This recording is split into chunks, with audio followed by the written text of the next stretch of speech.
Sawadee Cup, I'm JP Mestanza. It's December 16th. Welcome to Phuket Extra, brought to you by pvcphuket.com.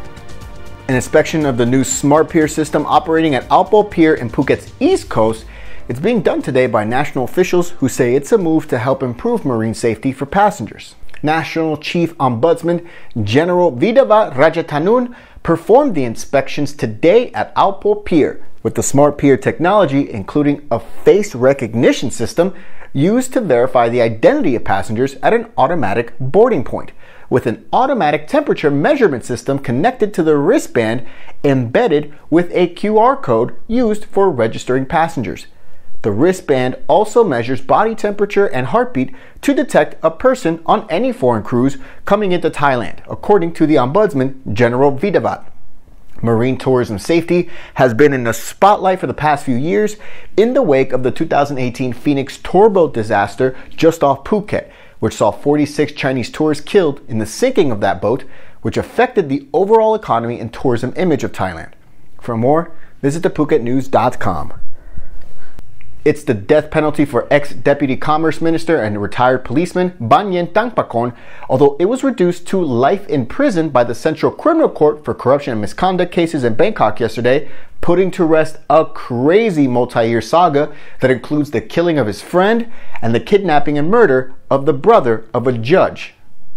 Let's start this at the beginning, as back in July 2015, Banyin and Chuwon Sangteng, a 50-year-old construction tycoon, were involved in a car crash in which Chuwon, the passenger, died when their vehicle hit a tree in Bangkok's Prawit district.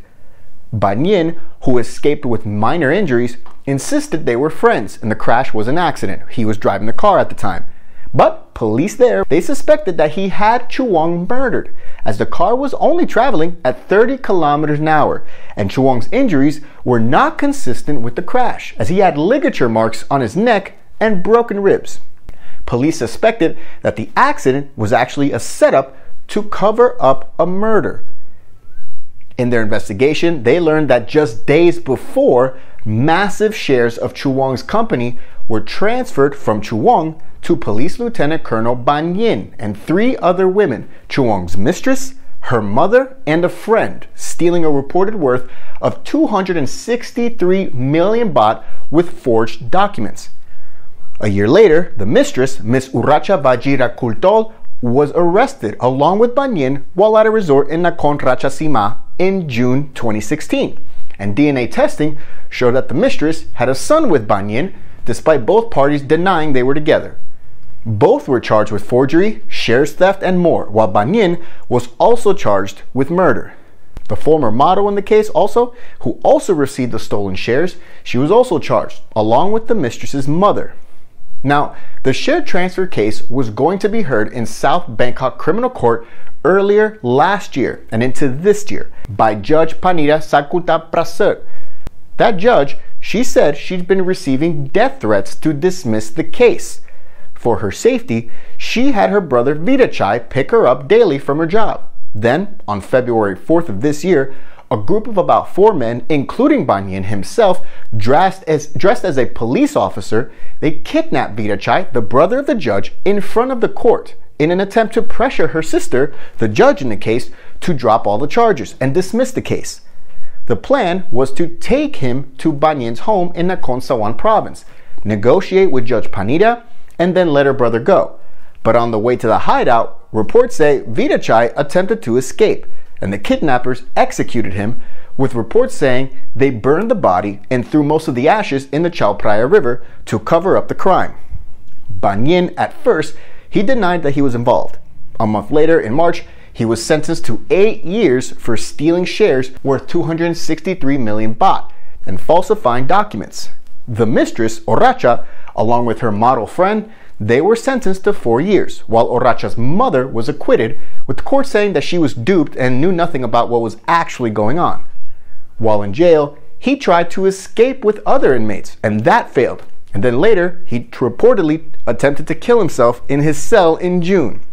Then, finally, in September, Banyin pled guilty to the kidnapping and murder of the brother of the judge who presided over his fraud trial, confessing to what happened and naming names.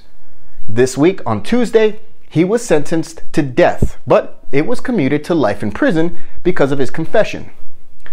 The 5 other defendants who helped him in the kidnapping were also given life sentences.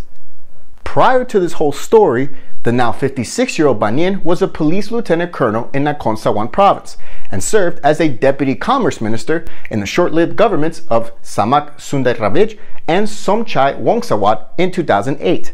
But it doesn't stop here, because remember, this whole case began with the quote accident of his friend Chu Wang in a car crash, which was similar to one in which Banyin's former wife, Rosarin, was found dead nearly 30 years ago in Nakhon Sawan province.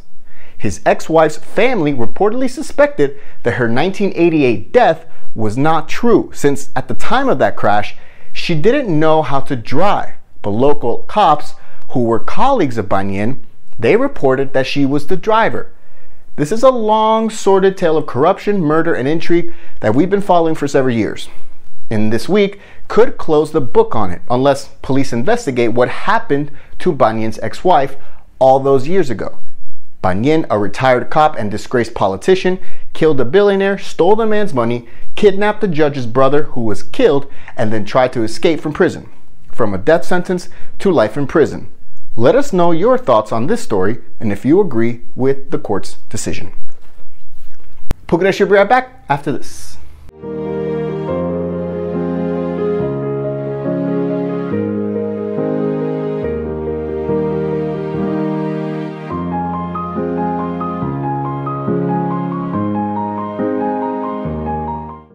Welcome back to Phuket Extra. The second phase of the government's We Travel Together tourism promotion campaign has been postponed after widespread corruption was found in the first stage, which was prompted the Tourism Authority of Thailand to ask police to get involved and prosecute over 300 hotels and more than 200 shops nationwide for fraud. The government initiated the We Travel Together scheme to stimulate tourism heavily hit by the novel coronavirus pandemic this year. And they subsidized 40% of room rates for travelers and offered e-vouchers worth 600 to 900 baht for their daily spending.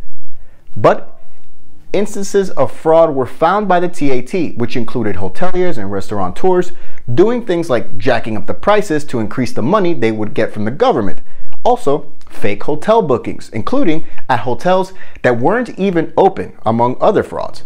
The traveler registration for the second phase of the campaign, which was due to start today, that's now been postponed, although officials hope to restart it in January once the probe is over.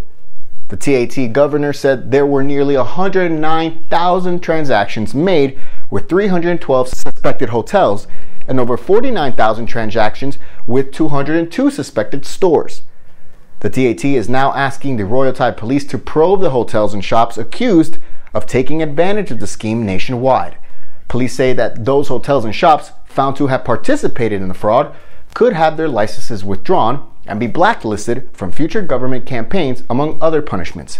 For more, visit thephuketnews.com. Officials reported 15 new COVID-19 cases in Thailand today, all of them recent arrivals from abroad, all currently in quarantine.